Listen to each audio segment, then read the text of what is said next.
সমাজে কিছু কিছু লোক আছে দেখবেন আপনার সামনে আপনার গুণগান করছে কিন্তু আপনার পিছনে আপনার বদনাম করছে। এই জাতীয় লোককে দেখে কি করে চিনবেন, তার থেকে কি করে সজাগ হবেন? অনুরোধ করব আপনারা ভিডিওটা শেষ পর্যন্ত দেখবেন।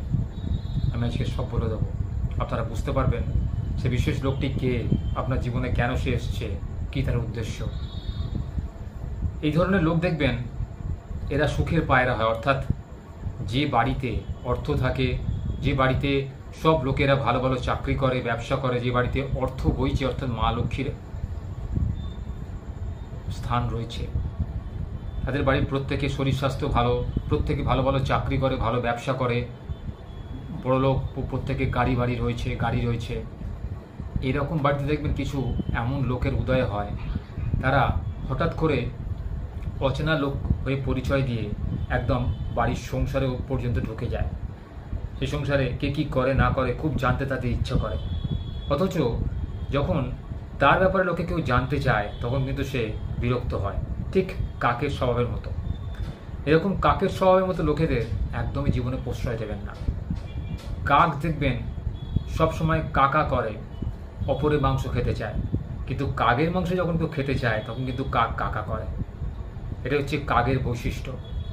তেমনি সমাজে কিছু লোক রয়েছে, তারা কিন্তু জানবেন অপরের ভুলটা ধরতে খুব প্রস্তুত, অপরের ভুল ধরার জন্য সবসময় উদ্গ্রীব হয়ে থাকে, কিন্তু যখন কেউ তাদের ভুলটা ধরিয়ে দেয় তখন তাদের কিন্তু গায়ে জ্বালা ধরে, তারা কিন্তু সেটা কখনোই মেনে নিতে পারে না।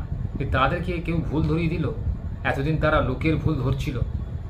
এই সমস্ত লোকদের থেকে জীবনে বাঁচতে সবসময় সতর্ক থাকুন, কারণ এই সমস্ত লোকেরা জানবেন এরা জীবনে না ঘাড়কা না ঘাটকা, অর্থাৎ এরা নিজেদের পরিবার থেকে তো তিরস্কৃত হয়, অন্যান্য লোকেদের থেকেও তিরস্কৃত হয় এদের এই কুস্বভাবের জন্য।